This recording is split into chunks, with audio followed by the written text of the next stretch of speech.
வணக்கம். இந்த வீடியோ ஒரு அவசரமான வீடியோ. என்னென்றால் நான் இந்த அரசியலை பேசுகிறதுக்கு மூல காரணமாக இருந்த ஒரு ஆள், அதாவது நேரடியாக இல்லாமல் மறைமுகமாக அவற்றை வீடியோக்களை பார்த்து தான் எனக்கு கூட ஒரு தைரியம் வந்தது. இந்த அரசியலை யூடியூப்பில் டிக்டாக்ல பேசுவோம். முதலாவது டிக்டாக்ல நான் ஆரம்பித்தேன். டிக்டாக்ல ஒரு வருஷத்துக்கு கூடுதலான காலம் நான் டிக்டாக்ல பேசிட்டு திருப்பி தான் நான் யூடியூப்புக்கு வந்தேன். ஆகவே இந்த இந்த அரசியல் விஷயங்களை இன்றைக்கு இருக்கிற ஊழல் மோசடிக்காரர்களை அம்பலப்படுத்தணும், அதை வெளிப்படுத்தணும், அவர்களை இந்த அரசியல் அரங்கிலேருந்து வெளியேற்றணும்னு சொல்லி பேசுகிறதுக்கு எனக்கு ஒரு துணிச்சல் வந்தது இன்றைக்கு இன்றைய தினம் காலமான ஒரு சிங்கள ஊடகவியலாளர், மூத்த ஊடகவியலாளர் ஹர்ஷன ஹந்துங்கோட. நீங்கள் பார்த்துருப்பீங்கள், எஸ்எல் பிளாக்னு சொல்லி ஒரு யூடியூப் தளத்தில் அவர் நீண்ட காலமாக கிட்டத்தட்ட 6-5 வருஷத்துக்கிட்ட பேசிக்கொண்டு வந்த கூட காலம் பேசிக்கொண்டு வந்தவர். பிறகு நான் அதுலேருந்து கொஞ்சம் காலம் அவரை ஃபாலோ பண்ணினான். ஒரு 2019க்கு பிறகு நினைக்கிறேன். அந்த காலத்தில் நான் ஃபாலோ பண்ணி கொண்டு வரைக்கல ஒரு ஒரு அதாவது இலங்கைக்குள்ளே இருந்து கொண்டு என்ன பிரச்சனைனா, இலங்கைக்குள்ளே இருந்து கொண்டு துணிகரமாக இந்த அரசியல்வாதிகளுக்கு எதிராக, இந்த அரச உயர் அதிகாரிகளுக்கு எதிராக, சுங்க திணைக்களங்களுக்கு எதிராக, கலால் வரி திணைக்களத்துக்கு எதிராக, பாதாள உலக குழுக்களுக்கு எதிராக இன்னும் பல விஷயங்களை வெளிப்படுத்தி கொண்டு வந்தவர். எழுத்து மூலமான காகிதங்களோடு, சாட்சிகளோடு. அதால் அரசியல்வாதிகளுக்கு அப்பால் உயர் அதிகாரிகள், பாதாள குழு தலைவர்கள், அவர்களுடைய தொடர்பாளர்கள், இன்னும் பல விஷயங்கள் பேர் இவருக்கு எதிரான நிலைப்பாடு இருந்தவை. இவர் கொலை செய்யக்கூட தேங்க மாட்டோம் என்ற நிலைப்பாட்டுக்கு அந்த நிலைப்பாடு அந்த காலங்களில் இருந்தது. இப்போ இவருக்கு நோய்வாய்ப்பட முதல் எப்பயுமே இவர் கொல்லப்படலாம் என்ற நிலைப்பாடு தான் இருந்தது. ஏன்னா அவ்வளவு தூரத்துக்கு நிறைய விஷயங்களை அதுவும் கூட வெளிப்படுத்தி வந்தவர். அப்போ அந்த விஷயங்கள் வெளிப்படுத்தி கொண்டு வரைக்கல அப்போ இருந்த ராஜபக்ச அரசாங்கங்களுக்கும் ரணில் விக்ரமசிங்க, மைத்திரி போன்ற அரசாங்கங்களுக்கு கூட பெரிய பிரச்சனையாக இருந்தது இவர். ஏன்னா இவர் வெளிப்படுத்துகிற விஷயங்கள் அப்போ இருந்த அரசியல்வாதிகள், அரசு அதிகாரிகள், அரசு அமைச்சர்கள் போன்றவர்களுக்கு நெருக்கமான வலயத்துக்குள்ள இருக்கிற பிரச்சனைகளை தான் வெளியே கொண்டு வந்தவர். அதாவது சாட்சிகளோட வெளியே கொண்டு வந்தவர். அப்போ இவங்களுக்கு பெரிய ஒரு ஆணியாகவும் பெரிய ஒரு பிரச்சனையாகவும் இவர் இருந்து கொண்டு வந்தார். கடந்த காலங்கள் உங்களுக்கு தெரியும், தராக்கி சிவராம் எங்களோட பத்திரிகையாளர்கள் ஒரு தொகை பேரை கொண்டு தள்ளினது. அதே மாதிரி சிங்கள ஊடகவியலாளர் லசந்த விக்ரமதுங்க, எக்னலிகோட போன்ற பல ஊடகவியலாளர்களை ராஜபக்ச காலத்தில் கொண்டொழிச்சு. அப்படின்னா இது மாதிரி துணிஞ்சு கதைச்சாக்களத்தை உண்மையான விஷயங்களை வெளியே கொண்டு வந்ததுக்காக. அந்த பின்னணியில் தான் ராஜபக்ச காலத்தில் இருந்து இவர் கதைக்க துவங்குறார். வெளியால் கதைக்க துவங்குறார். பத்திரிகை ஊடகங்கள் வேறு இதுகளில் வேலை செஞ்சு போட்டு வெளியால் சுதந்திரமாக ஒரு யூடியூப்பில் கதைக்க வலிக்கிறார். எஸ்எல் பிளாக் என்ற யூடியூப்பில் கதைக்க வலிக்கிறார். கதைச்சு கொண்டு இருக்க தான் அங்கே ஏதோ ஒரு சிக்கல் அங்கேருந்து விலகி இவர் ஒரு கொஞ்ச காலம் அமைதியாக இருந்தவர். இருந்து போட்டு திருப்பி எஸ்எல் தேசியன்னு சொல்லி ஒரு யூடியூப் சேனலை ஆரம்பித்து அதில் கதை கற்றுவீங்க.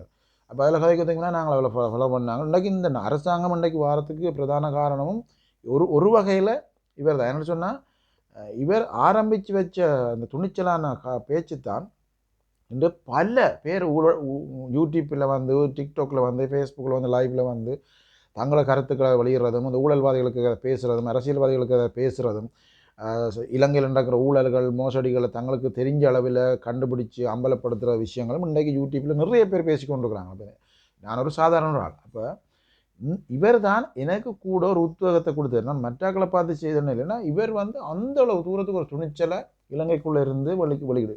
பல பேர் வெளிநாட்டிலேருந்து செயல்பட்டு கொண்டிருக்கணும். இப்பயும் செயல்படணும். இலங்கைக்குள்ளே இருக்கிறவையும் பட்டும் படாமலும் போய்க்கணும். ஏதோ ஒரு கட்சி சார்பாக பேசி கொண்டும் இருக்கணும். சில பேர் உண்மையை வழிகொண்டு வந்திருக்கணும். ஆனால் இதுக்கெல்லாம் மூல காரணம் அந்த யூடியூப் தளத்தில் மூல காரணம் தர்ஷன ஹந்தும் கூட தான். இன்றைக்கு அவருடைய மரணம் ஒரு இயற்கை மரணம் என்றதில் நாங்கள் சந்தோஷப்படலாமே சொன்னால், அவரை கொலை செய்கிறதுக்கு பல பேர் காத்திருந்தவர். அவர் ஒரு பெரிய பிரச்சனையாக இருந்தது என்னென்னா, இந்த சுங்க திணைக்களத்தில் பல பில்லியன் ரூபா பெறுமதியான ஊழல் மோசடிகள்லாம் வெளியே கொண்டு வந்தது. அதே மாதிரி அமைச்சர்கள், முன்னாள் அமைச்சர்களுடைய மோசடிகள் வெளியே கொண்டு வந்தார். அரசு உயர் அதிகாரிகளிடம், அரச திணைக்களங்களில் நடந்த ஊழல் மோசடிகள் எல்லாத்தையும் வெளியே கொண்டு வந்தது. அதே போல் இவர்கள் யார் யார் பாதாள குழுக்களோட, எந்தெந்த பாதாள குழுக்களோட தொடர்பில் இருந்தவர்கள், என்னென்ன விஷயங்கள் இவர்கள் செய்தவர்கள் என்று சொல்லி காரியங்கள் எல்லாம் வெளியே கொண்டு வந்தது. அது மட்டும் இல்லாமல் இலங்கையில் இருக்கக்கூடிய பெரிய பெரிய வியாபாரிகளுடைய கள்ள வியாபாரங்கள், அதாவது வந்து அவர்களுடைய மோசடி வியாபாரங்கள் சம்பந்தமாகவும் அவர் அம்பலத்துக்கு கொண்டு வந்திருந்தார். ஆகவே இவர் பலரால் இலக்கு வைக்கப்பட்ட ஒரு ஆள். அப்படியான ஒரு ஆள் தான் நோய்வாய்ப்பட்டு கொஞ்ச காலமாக படுக்கையில் இருந்தவர். அப்போ அந்த நேரம் ஒரு 4-5 மாதமாக பேசலை. இறுதியாக ஒரு வீடியோ வெளியிட்டு உங்களுக்கு தெரியும், பார்லிமெண்ட்டுக்கு அந்த லொக்கேஷன் அங்கே தெரிகிற இடத்துல இருந்து நான் போயிட்டு வரேன்னு சொல்லி ஒரு வீடியோ வெளியிட்டவர். ஆனால் அவர் சுயநமாக ஒரு ஆப்ரேஷனுக்கு போய்க்குள்ள தான் அவர் திரும்பி வரமாட்டேன்ற ஒரு சந்தேகத்தில் அந்த வீடியோ வெளியிட்டிருக்கலாம். ஆனால் அதுக்கு பிறகு அவர் வந்து கொஞ்சம் காலம் இருந்தவர். பிறகு இப்போ வந்து வீட்டில் தடக்கி விழுந்து அதில் இருந்து ஒரு தலையில் அடிபட்டு பிறகு ஆப்ரேஷன் செய்யல. அந்த ஆப்ரேஷன் சக்ஸஸ் ஆகாமல் தான் அவர் காலமானான்னு சொல்லி இப்போ சொல்கிறாங்க. ஆனால் இந்த மாதிரி ஒரு ஊடகவியலாளர் வந்து தப்பி இருந்து இயற்கை மரணம் எய்துன்னு சொன்னால் அது வியப்பு தான். என்னென்னு சொன்னால் கோட்டாபய ஆட்சி காலத்திலேயும் மஹிந்த ராஜபக்ச ஆட்சி காலத்திலேயும் அவர் பேசினவர். அப்போ அந்த நேரம் வந்து பல அச்சுறுத்தல் இருந்தது. பல முறை இவர் வந்து சிஐடி கொண்டு வந்தவங்க இவர்கிட்ட லேப்டாப் இவர்கிட்ட ஃபோன் எல்லாத்தையும் பறித்து சிஐடியில் வச்சுருந்தவங்க கொடுக்கவே இல்லை. அது கடைசி வரைக்கும் கொடுக்கலன்னு நினைக்கிறேன். பல முறை இவர் போராடின அதை எடுக்கிறதுக்கு. பல முறை இவர் சிஐடி கொண்டு வந்து விசாரித்தவங்க இந்த தகவல் எப்படின்னு வருது, எங்கே இருந்து வருது அப்படின்னு சொல்லி. ஆனால் இவர் வந்து ஓஏல அந்த தகவலை தொடர்ந்து வெளியிட்டு கொண்டு வந்தவர் அச்சம் இல்லாமல். நான் நினைக்கிறேன் எஸ்எல் பிளாக் யூடியூப் தளத்தில் இருந்து வெளியேறதுக்கு காரணம் அந்த தளத்தின் உரிமையாளர்களை அச்சுறுத்தி இருக்கலாம் யாராவது, அதனால் இவர் வெளியேற்றப்பட்டிருக்கலாம். ஆனால் இவர் வெளியேற நேரம் வெளியேற்றப்பட்டவர் எங்களுக்கு தெரியாது. ஆனால் இவர் கொஞ்ச காலம் வந்து அமைதியாக இருந்து போட்டுத்தான் எஸ்எல் தேசியன்னு சொல்லி யூடியூப் சேனலை ஆரம்பித்து அதில் பேச துவங்கினவர். அப்போ அதில் பேச துவங்கின பிறகு தான் மக்களுக்கு வந்து ஒரு விழிப்புணர்வு வந்தது. இவங்க பெரும் கள்ளர்கள் என்ற விழிப்புணர்வு வந்தது மக்களுக்கு தான், மக்களுக்கும் இல்லை. அதுக்கு பிறகு தான் மக்கள் மனங்கள்லேயும் ஒரு மாற்றம் வந்தது. ஒரு சேஞ்ச் ஒன்று நாங்கள் இங்கே பண்ணணும்னு சொல்லி அப்படி அந்த மாற்றத்தின் விளைவு தான் இந்திய அரசாங்கம். ஆனால் இந்திய அரசாங்கங்களுக்கெல்லாம் ஊழல் நடக்குமான்னு சொன்னால் அவர் வெளியிடுறது தயாராக இருந்தவர், நோய்வாய்ப்பட்டிருந்தவர். ஆகவே இந்த அரசாங்கம் வாரத்துக்கு முக்கியமான ஒரு காரணம், பிரதான காரணி அதாவது ஆரம்ப கர்த்தா இந்த மக்களின் மக்களின் மூளைக்குள்ளே போய் பேசி இந்த விஷயங்களை வந்து உள்புகுத்தி இவங்க மோசடிக்காரங்க இவங்க மோசடிக்காரங்க கொள்ளக்காரங்கன்னு பேசி இந்த அரசியல்வாதிகள் முகத்திரையை கிழிச்சு, இவங்களுக்கு பின்னால் இருக்கிற அரசு அதிகாரிகளின் முகத்திரையை கிழிச்சு, இவங்களுக்கு பின்னால் இருக்கிற பாதாள குழுக்களின் முகத்திரையை கிறுக்கி அம்பலமாக்கி பலரை தன் போல பேச வச்சதும் இவர் தான். அப்போ இன்றைய அரசியல் நிலைமைக்கு இன்றைக்கு இங்களமையாகலாம் பேசக்கூடிய நிலைமைக்கு ஆரம்ப புள்ளியிட்ட இந்த தர்ஷன ஹந்தும் தான். ஆகவே நாங்கள் அவர் ஒரு மரியாதைக்குரியவர்களை தான் பார்க்குறோம். அவர் பேசணும், சின்ன வீடியோ போகணும்னு நினச்சினா அதான் பேசினான்னு சொன்னால் அவர் வந்து ஒரு துணிச்சலாக இப்போ கிளைமர் சிரச டிவிக்கு கிளைமர் அடித்து பத்திரிகையாளருக்கு கால கையை அடித்து நொறுக்கி கடத்தி கொண்டு போய் கொலை செஞ்சு கடத்தி கொண்டு போய் காணாமலாக்கி இந்த பின்னணியில் தான் அவர் ஆரம்பித்தார் தான் பேசுகிறதுக்கு. அவருக்குண்ட ஒரு ஸ்டைல் இருந்தது, அவருக்குண்ட ஒரு நட உடை இருந்தது, அவருக்குண்ட ஒரு அந்த பாடி லாங்குவேஜ் இருந்தது. அவர் பேச வர விஷயங்கள் எல்லாம் வந்து அவர் பாடி லாங்குவேஜில் நிறைய விஷயங்களை அவர் வெளிப்படுத்துகிறார். அதே மாதிரி அவர் பேச வர பெரிய விஷயங்களை நாங்கள் விசாலமாக கதைச்சு கொண்டு போய் விளங்கப்படுத்துகிற விஷயத்தை வந்து அவர் 2-3 வார்த்தையிலேயே அவர் ஷோட்டாக சொல்லிடுவார். பயங்கரமான விஷயத்தை ஒரு 2-3 வார்த்தையிலேயே ஷோட்டாக அடிப்பார், அப்படி ஒரு அடியன்னு அடிப்பார். அதால் வந்து நிறைய பேருக்கு அது நொந்திருந்தது. அதுக்கு சிங்களத்தில் சொல்லுவாங்க ரிதனுவான்னு சொல்லி. நிறைய பேருக்கு அது நொந்திருந்தது. நிறைய பேர் இவர் இலக்கு வச்சிருந்தவர். ஆகவே தான் இவ்வளவு பிரச்சனைகளுக்களாலையும் அவர் தப்பி உயிர் வாழ்ந்து ஒரு ஆப்ரேஷனுக்குள்ளே போய் இன்றைக்கு அவர் காலஞ்சென்றிருக்கிறது வந்து மிகவும் துரதிர்ஷ்டமான விஷயம். ஆகவே இந்த மாதிரியான ஊடகவியலாளர் இன்றைக்கு இலங்கையில் இல்லை. இப்படி துணிச்சலாக பேசக்கூடிய ஊடகவியலாளர் இலங்கையில் இல்லை. வெளிநாடுகளிலேருந்து சில பேர் பேசினோம், உள்நாட்டிலேருந்து சில பேர் எழுதினோம். ஆனால் பகிரங்கமாக வந்து இப்படி ஒரு வீடியோ ஒரு யூடியூப் சேனலில் வந்து இந்த மாதிரி துணிச்சலான சகல டீட்டெயில்ஸோட என் கையில் டீட்டெயில்ஸை வச்சுக்கொண்டு பேசுகிற ஊடகவியலாளர் நாங்கள் காண இல்லாமல் கிடக்கு.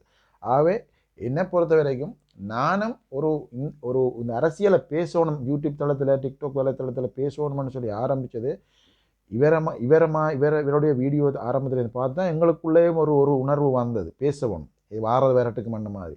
ஆகவே இவரை வந்து இவருடைய மரணம் வந்து இலங்கை மக்களுக்கு பேரிழப்பு.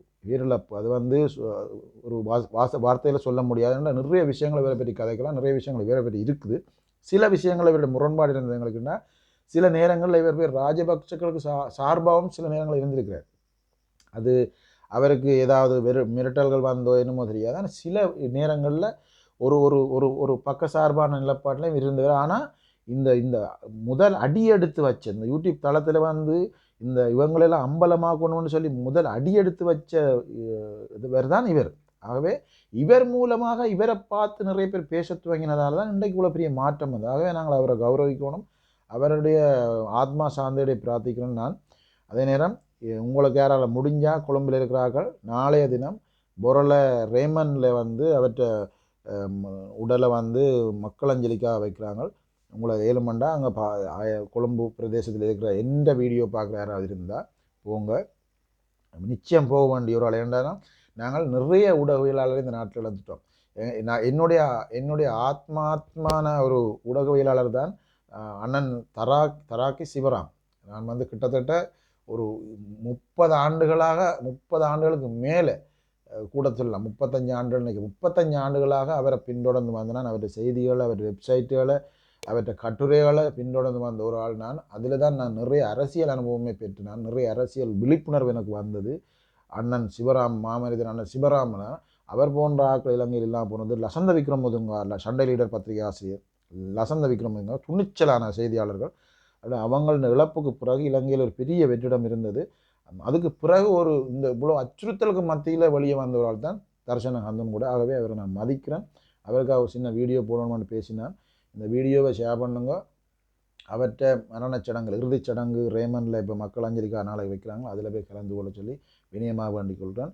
அவருடைய ஆத்மா சாந்தியுடைய பிரார்த்திக்கிற அதே நேரம் அவருக்காக நீங்களும் பிரார்த்திக்கணும். அவரை மாதிரி நிறைய பத்திரிகையாளர் உருவாகணும், துணிச்சலான உருவாகணும், இந்த நாட்டில் இருக்கக்கூடிய பிரச்சனைகளை பேசணும்னு சொல்லி கேட்டு இந்த காணொலியை முடிக்கிறேன். நன்றி, வணக்கம்.